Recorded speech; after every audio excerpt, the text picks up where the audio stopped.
Instant économie sur SICA, mesdames et messieurs, merci de nous rejoindre. Voici le sommaire.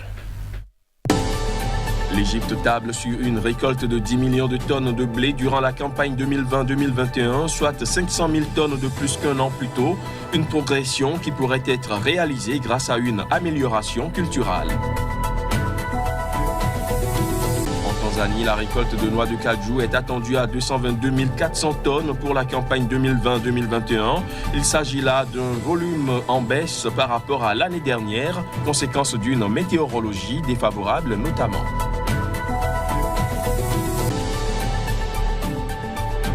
Et puis, la consommation mondiale d'huile de palme pourrait connaître une chute en 2021 et pour cause l'appréciation continue des cours de la matière première liée à l'insuffisance de l'offre pourrait réduire les achats.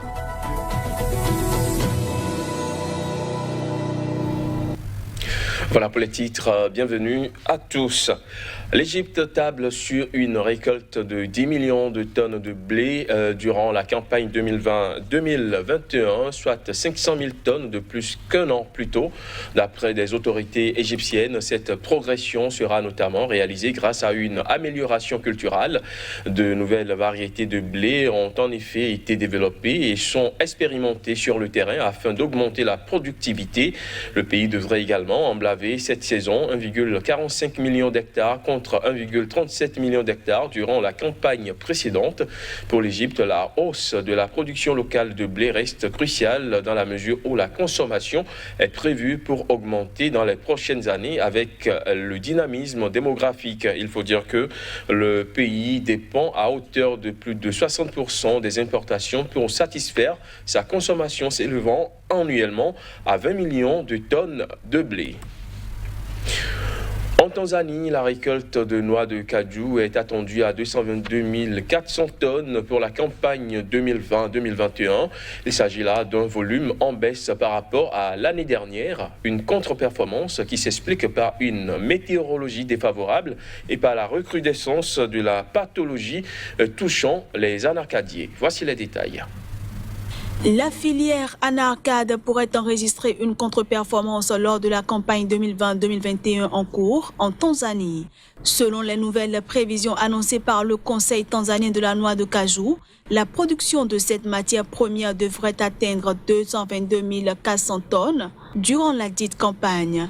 Ce volume, qui marque une baisse de 10 000 tonnes par rapport à la récolte de l'année précédente, traduit également un recul de plus de 50 000 tonnes comparativement à l'objectif de stock annoncé en début de saison. D'après les explications du Conseil tanzanien de la noix de cajou, cette situation est non seulement due à une météorologie défavorable qui sévit dans la plupart des zones de production, mais aussi à la propagation des pathologies affectant les arbres dans les plantations.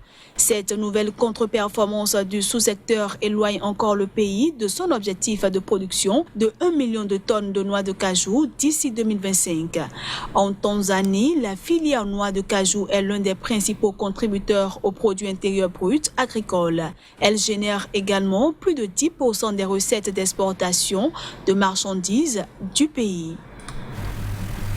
En bref, au Cameroun, la Société nationale des hydrocarbures a annoncé que les ventes pétrolières effectuées à fin octobre 2020 ont permis de générer plus de 262 milliards de francs CFA de recettes après déduction des charges, un montant en baisse de 33,10% par rapport à octobre 2019, dans le contexte de la chute des cours sur le marché mondial. Selon la Société nationale des hydrocarbures, les quantités de pétrole brut vendues pour le compte de l'État s'élève à plus de 13 millions de barils au 31 octobre dernier, soit une baisse de 2,03%. La consommation mondiale d'huile de palme pourrait connaître une chute en 2021 et pour cause, l'appréciation continue des cours de la matière première liée à l'insuffisance de l'offre pourrait réduire les achats de la matière première qui représente la plus abondante des huiles végétales. Des précisions à travers cet élément. De l'avis de plusieurs analystes, la demande globale d'huile de palme pourrait reculer en 2021. Ceci dans l'hypothèse d'une poursuite de la flambée des cours de la matière première. Les prix de l'huile de palme brute ont déjà connu un bond durant l'année en raison de l'offre insuffisante du fait du mauvais temps et de la faiblesse des investissements dans les palmeraies, avec la rareté de la main-d'œuvre sur fond de restrictions liées au coronavirus. En Malaisie, par exemple, la production d'huile a baissé de 10% à 1,55 million de tonnes en novembre, alors que les stocks d'huile végétale ont reculé à leur plus bas niveau depuis juin 2017. Il faut dire que l'industrie reste également inquiète face aux différentes évolutions à venir, notamment du côté de l'Indonésie, premier producteur et exportateur mondial d'huile de palme. Le pays envisage en effet d'imposer à partir du 10 décembre 2020 de fortes taxes à l'export afin de générer des devises et profiter de l'utilisation de l'huile de palme dans la fabrication de biodiesel. D'après certains observateurs, cette situation pourrait encore constituer une source importante de la volatilité pour les prix en 2021, encore plus que ce qui a été enregistré cette année. Le Nigeria pourrait devenir un marché de 2 à 4 millions de tonnes pour le soja américain à moyen et long terme. C'est de cela qu'il sera question avec Casimir Kédior qui nous a entre-temps rejoint sur ce plateau. Bonjour Casimir Kédior. Bonjour Emmanuel. Merci d'être une fois encore présent pour le journal de l'économie. Alors, les États-Unis louchent le marché ouest-africain pour la période 2020-2025. Pourquoi cette préférence? Merci Emmanuel Crépi. Pourquoi cette préférence? C'est le Nigeria. Le Nigeria, 200 millions d'habitants. Le Nigeria a besoin donc de cette spéculation, le soja, pour véritablement donc faire face à la résilience agricole, faire face donc au déficit en termes donc de plus-value, mais aussi en termes donc de subsistance, de sécurité alimentaire. Voilà. Et aujourd'hui, le Nigeria face donc aux différentes crises, surtout la crise de 2017. Le Nigeria a pris l'option donc de donner une certaine vitalité à son économie en allant donc vers l'agriculture, en allant donc vers des spéculations pouvant permettre donc de rendre le pays beaucoup plus indépendant dans ce qui concerne donc les importations. Et désormais, le Nigeria a choisi donc les filières animales et aujourd'hui pour donc développer les filières animales, il faut donc l'alimentation et le soja paraît aujourd'hui comme donc la matière première la plus importante et la plus abondante en ce qui concerne donc cette envie politique d'aller vers l'autosuffisance alimentaire. Et sur le continent, n'ayant pas trouvé donc un pays fournisseur, le Nigeria s'est rabattu donc sur les États-Unis. Les États-Unis qui aujourd'hui ont trouvé aussi l'opportunité de quitter donc les anciens donc diatribes en termes donc d'importation pour descendre au niveau du continent africain. Et le Nigeria aujourd'hui a trouvé un bon répondant pour donc trouver sa matière première, si j'ose parler ainsi. Donc voilà ce qui relance l'as entre donc Washington et Abuja désormais en termes de production, mais aussi en termes de partage d'expérience, parce que au-delà de la production agricole, les États-Unis annoncent donc transformer la main-d'œuvre locale pour véritablement faire de cette filière une filière d'avenir pour le Nigeria. Et comment ce nouveau partenaire compte-t-il s'y prendre? Alors, il y a déjà 3 entreprises qui donc ont choisi descendre au niveau du Nigeria.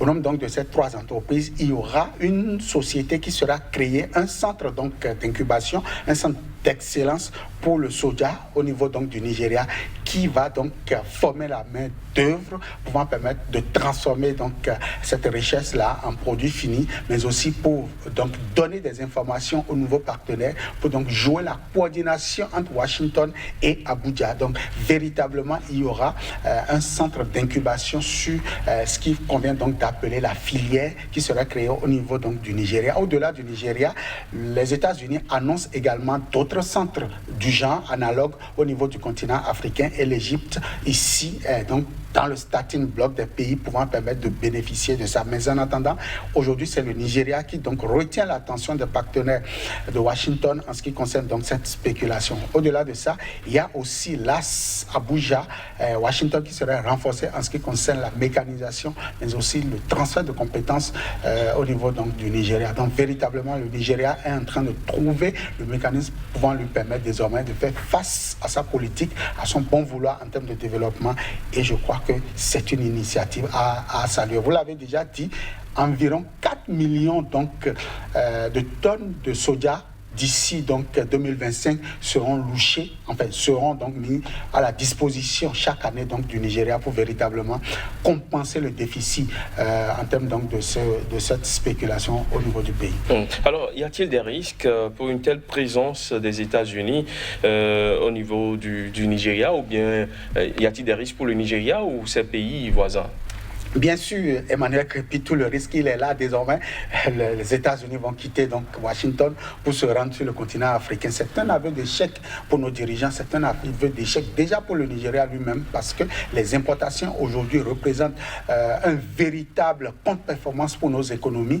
Et aujourd'hui, le Nigeria exportait déjà son brut de pétrole et importait le carburant. Et comme si cela ne suffisait pas, c'est les États-Unis qui s'invitent aujourd'hui pour venir donc pomper, pour venir donc obérer le Naira et retourner tranquillement chez eux. Ça prouve véritablement que nous n'avons pas la main-d'œuvre qualifiée, nous n'avons pas la capacité donc de faire face à notre marché, pendant que nous sommes en train donc de parler de la ZLECAf, la zone de libre-échange continentale, et que les États-Unis veuillent importer de façon sauvage 4 millions de tonnes de céréales sur le continent. Je trouve véritablement que c'est un aveu d'échec et le risque, il est énorme ici. Il va falloir véritablement que des pays comme le Bénin, le Niger, pourquoi pas le Tchad, le Cameroun, qui entourent donc le Nigeria, puissent donc prendre cette opportunité de développement donc de la filière soja à bras le corps pour véritablement concurrencer, pourquoi pas avec ces 3 entreprises américaines qui veulent donc prospecter l'univers du continent africain en termes donc de cette spéculation. Merci Casimir Pédior d'être passé avec toutes ces explications. Je rappelle que vous êtes le directeur de publication du quotidien béninois d'information économique Nouvelle Économie. On se retrouve très bientôt sur SICA. Mesdames, messieurs, ce sera tout pour ce numéro du Journal de l'économie que j'ai pris du plaisir à vous présenter. À très bientôt sur SICA.